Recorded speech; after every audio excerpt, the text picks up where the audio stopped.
ناظرین، ہمیں سیگمنٹ میں جوائن کیا ہے جناب ایئر کموڈور ریٹائرڈ خالد چشتی صاحب نے. Thank you very much Chishti صاحب. ہمارے ساتھ موجود ہیں جنرل ریٹائرڈ غلام مصطفیٰ صاحب. Thank you very much general صاحب. چشتی صاحب، یہ میں آپ کی طرف آتا ہوں. ایک آغاز میں یہ فرمائیے کہ یہ جو کل سے ایک شور مچا ہوا ہے، ایک ایکس اینالسٹ ہے CIA کا، اس نے اپنے وی لاگ میں جو باتیں کی، اور پھر ہمارے ایک ملک کے صحافی ہیں انہوں نے اس کو ٹویٹ بھی کیا، جو غالباً لیری جانسن نام ہے ان کا. تو ان کی دو باتیں تو صحیح ثابت ہو گئیں، یعنی Iran has pulled out of talks اور ایران نے دوبارہ حملہ کر دیا. اب انہوں نے کہا جی اگلی بات یہ ہے کہ انہوں نے تیسرے ملک سے کہیں کوئی بڑی نیوکلیر بام بھی لے لیا ہے. How much credibility you lend to this claim, یا کیسے دیکھتے ہیں آپ اس کو چشتی صاحب؟ جی بہت شکریہ قاضی صاحب اور میاں صاحب، آپ نے انوائٹ کیا. دیکھیے، اس وقت ایران کا نیوکلیر اگر ہائپوتھائز کر بھی لیا جائے، ظاہر ہے وہ ایک تو وہ آفیشلی اناؤنس نہیں کریں گے کہ ہم نے حاصل کر لیا ہے، لیکن اس وقت حاصل کرنے کا کوئی مجھے ویلیو ایڈ نہیں لگتا اس وقت، کیونکہ جو ایران نے ثابت کرنا تھا وہ آلریڈی کر چکا ہے. 40 دن کی جو جنگ ہوئی تھی، اس نے جو لیوریج لینا تھا فار پوزیشن فار بارگیننگ، اس کو ایڈوانٹیج جو حاصل کرنی تھی وہ آلریڈی کر چکا ہے. نیوکلیر اس لیے ہوتے ہیں کہ آپ پر کوئی حملہ آور نہ ہو، اور اگر یہ کسی وجہ سے یہ اگر ہائپوتھائز کر بھی لیا جائے تو اگر یہ جنگ سے پہلے ہوتا تو ایک ایلیمنٹ آف ڈیٹرنس ہوتا. آپ نارتھ کوریا کے آپ مثال دے لیں، آپ کے سامنے ہے کہ وہ نارتھ کوریا کا سب سے obviously دنیا میں کہا جاتا ہے کہ آلموسٹ assured قسم کا ان کے پاس نیوکلیر پروگرام ہے، لیکن اس کو کبھی آپ نے ذکر نہیں سنا ہوگا میڈیا میں، کسی پریزیڈنٹ نے نارتھ کوریا کو تھریٹ نہیں کیا ہوگا.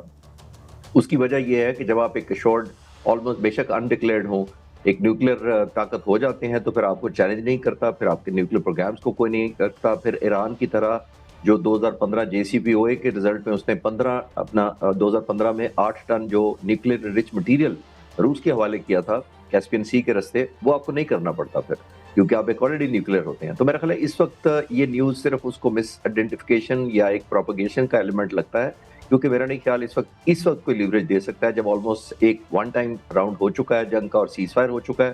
اس وقت ایران کی آلریڈی ایک new found position of strength ہے جس کو وہ کنورٹ کرنا چاہتا ہے. تو میرا خیال ہے اس وقت پریزیڈنٹ ٹرمپ کو بھی پتا ہے، اسی لیے آپ نے دیکھا کہ ایلیمنٹ آف فرسٹریشن ہو رہی ہے کہ ان کو ملٹری ان کے وہ آبجیکٹیو ان کو نہیں دلا سکی پوزیشن آف بارگین کے لیے پریزیڈنٹ ٹرمپ کو، اور اسی وجہ سے آپ دیکھ رہے ہیں کہ وہ میڈیا پرسیپشن اور نیریٹو کی جنگ جیتنا چاہتے ہیں. تو آئی تھنک یہ اسی کی کنٹینیوٹی ہے. اچھا، تو لڑ بھی رہے ہیں آپس میں نا، گالیاں بھی دے رہے ہیں. میں دوسری طرف آپ کی طرف آتا ہوں. ایک طرف یہ بات آ رہی ہے کہ جو صدر ٹرمپ ہیں وہ بار بار کہہ رہے ہیں کہ ڈیل ہو رہی ہے، معاہدے کی طرف پہنچ رہے ہیں. آج ان کا تازہ ترین ایک بیان آیا کہ مجتبیٰ خامنہئی صاحب جو ہیں وہ مذاکرات میں شامل ہیں، اور ہو سکتا ہے کہ اگلے آنے والے دنوں میں ان سے ملاقات بھی ہو جائے. یہاں تک باتیں ہو رہی ہیں. دوسری طرف یہ بات ہو رہی ہے کہ جو ٹرمپ ہیں وہ نتان یاہو پر جو ہے باقاعدہ غصے ہو رہے ہیں، ان کو گالیاں دے رہے ہیں، اور ساتھ ساتھ حملے بھی ہو رہے ہیں. اور کشم جو جزیرہ ہے اس پر امریکہ نے حملہ کیا ہے، ادھر سے ایران نے جو ہے وہ کویت پہ، بحرین پہ، ان کے اڈوں پر حملہ کیا ہے. اور یہ بھی انہوں نے دعویٰ کیا ایرانی پاسداران انقلاب نے کہ ہم نے وہاں پر ان کا نہ صرف ایئر ڈیفنس سسٹم جو ہے اڑا دیا ہے، وہاں بہت بڑا نقصان ہوا ہے. 3 بڑے جو ہے دھماکے ہوئے ہیں. امریکہ کا کہنا ہے ایسا کچھ نہیں ہوا، ہم نے تمام جو ہے ان کے میزائل جو ہیں وہ ہوا میں ہی بسم کر دیے ہیں. تو یہ دوبارہ کیا جنگ کی طرف معاملہ جا رہا ہے؟ ایک طرف مذاکرات کی بات کرتے کرتے دوسری طرف جنگ چھیڑنا. کون اس کو سر مذاکرات نہیں چاہتا اور کون اس میں شرارت کر رہا ہے؟ دیکھیے، ایک تو ہمیں بڑا واضح ہونا چاہیے کہ یہ جو مذاکرات کی بات کرنا، پھر اس کو طول دینا، پھر اس کو لٹکانا، یہ سب کچھ اس پوری گیم کا حصہ ہے جو ٹرمپ صاحب اور نتن یاہو ہمارے ساتھ کھیل رہے ہیں. یہ ہماری اپنی وہ پرسپشن یہ تھی کہ ٹرمپ صاحب امن چاہتے ہیں، ٹرمپ صاحب پیس چاہتے ہیں، ٹرمپ صاحب نتن یاہو کو مجبور کر رہے ہیں، وغیرہ وغیرہ. یہ سارا ڈرامہ جو ہمیں سامنے نظر آ رہا ہے.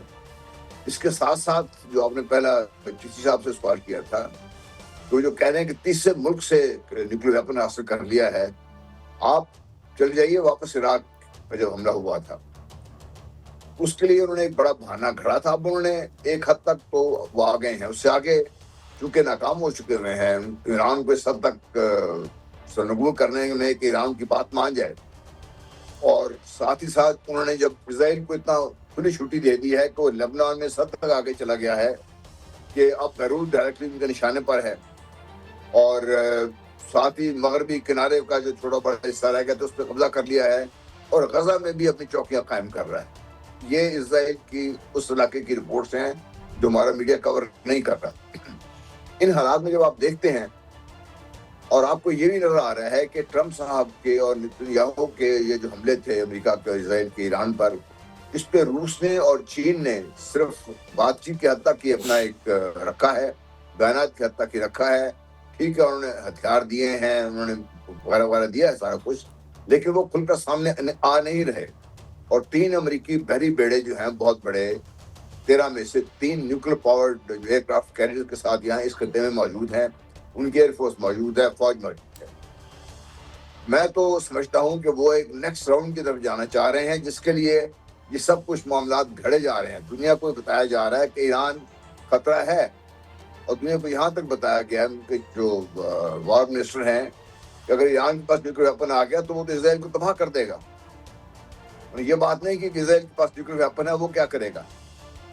تو یہ سارا کچھ میرا خیال ہے کہ ایک خاص منصوبے کے تحت یہ کچھ ہو رہا ہے, اور کوشش ان کی یہ ہے کسی نہ کسی طریقے سے ایران کو کتنا پرووک کر دیا جائے. اب انہوں نے پرووک تو کر دیا, انہوں نے جب کشم آئلینڈ پر حملہ کیا. آپ نے بڑی بات کی ہے, یہ بڑی بات کی ہے. اس حوالے سے میرے پاس کچھ حقائق ہیں جو کہ آپ نے بھی بیان کیے ہیں کہ یہ بہانہ گڑا جا رہا ہے, کیونکہ غزہ, مغربی پٹی, گولان کی پہاڑیاں, یروشلم کے بعد لبنان, اور ابھی جو ہے وہ کئی ہزار کلومیٹر کا علاقہ جو ہے وہ اسرائیل قبضہ کر چکا ہے. آگے وہ بڑھ رہا ہے, اور ساتھ گریٹر اسرائیل کا جو منصوبہ ہے اس کو مکمل طور پر جو ہے وہ اس کی طرف جو ہے وہ گامزن ہے.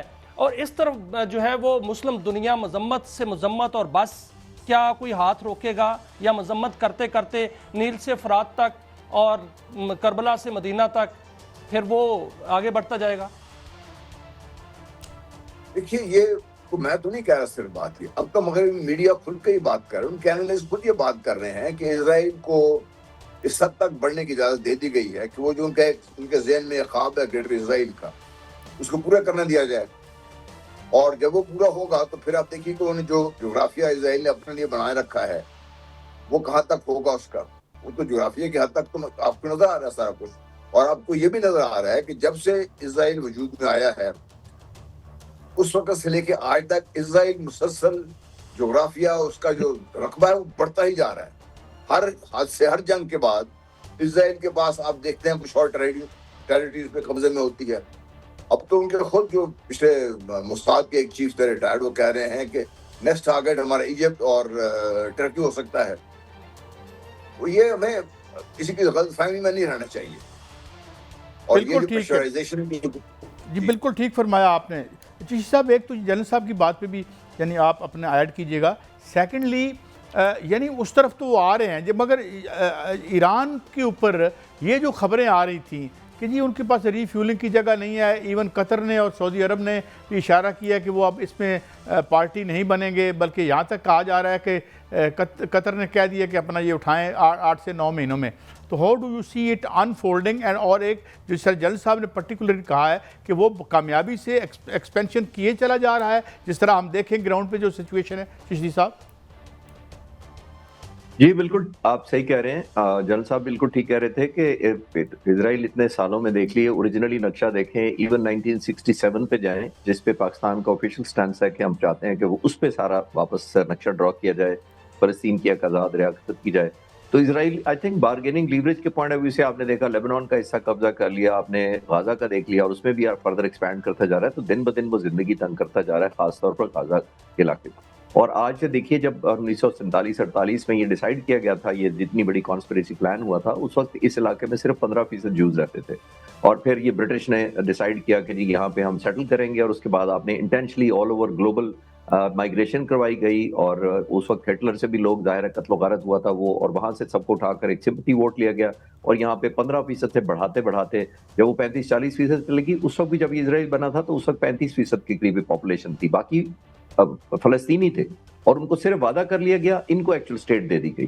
وہاں پہ فلسطینیوں نے اس وقت انکار کیا, وہ آج گرو کرتے کرتے اسرائیل کہاں پہنچ گیا, اور فلسطینیوں کے پاس آج بھی کوئی ہوم لینڈ نہیں ہے. تو آئی تھنک وہ دیکھنا ضروری ہے کہ اس ہسٹوریکل پرسپیکٹو میں پوری دنیا مجرم ہے. میں پوری دنیا کہہ رہا ہوں, جو پالیسی میکرز ہیں, جو گلوبل پاورز ہیں, انہوں نے فلسطینیوں کو آج تک نہیں کیا. کوئکلی آپ کو ایک اور ہسٹری سے بتاتا ہوں کہ PLO جو فلسطینی لبریشن آرگنائزیشن, جو یاسر عرفات کے ساتھ ایگریمنٹ کیا تھا اوسلو کا 1993 سے 95 تک, اس میں یاسر عرفات کو یہ کہہ کر کیا گیا تھا کہ اگر تم پی ایل او کو ڈسارم کر دو تو ہم آپ کو ایک 2 اسٹیٹ سولوشن کی طرف لے کے جائیں گے. آج 32 سال ہو گئے اس ایگریمنٹ کو, کون سا 2 اسٹیٹ سولوشن کی طرف؟ آئی تھنک ٹریک ریکارڈ دیکھیں. تو coming back to the second part جو آپ کہہ رہے تھے, میرا خیال ہے یہ مشکل دن بدن ہوتا جائے گا. پریزیڈنٹ ٹرمپ کے پاس بھی آپشن کم ہوتی جا رہی ہیں. ہسٹری سے اگر آپ دیکھنا چاہتے ہیں تو امریکہ نے تو ہمیشہ یہی کیا, ناکام ہوا ہے. ہسٹوریکلی دیکھیے, میں کل ایک اسٹیون والٹس ایک پروفیسر ہیں ہارورڈ یونیورسٹی کے, ان کا ایک آرٹیکل پڑھ رہا تھا, اس سے میں سمرائز کر دیتا ہوں. اس میں اس نے کہا تھا کہ پریزیڈنٹ ٹرمپ کو میرا مشورہ 3 لائن کا ہے, اور ظاہر ہے وہ اتنا اچھا مشورہ ہے کہ مجھے لگا مجھے بھی وہ سپورٹ کرنا چاہیے. اس نے بڑا سمپل کہا تھا, accept the defeat, cut the cost and make a deal. تو یہ 3 بڑے سمپل اب ان کے پاس آپشن رہ گئی ہیں. دن بدن ان کو ایکسیپٹ نہیں کریں گے تو پریزیڈنٹ ٹرمپ کے پاس اب آئیڈیل ڈیل یا یادگار ڈیل یا فتح کی ڈیل کا کوئی آپشن نہیں رہا. ان کے پاس یا ڈیل رہ گئی ہے یا بہت بری ڈیل رہ گئی ہے. تو I think he has to choose کیا کریں.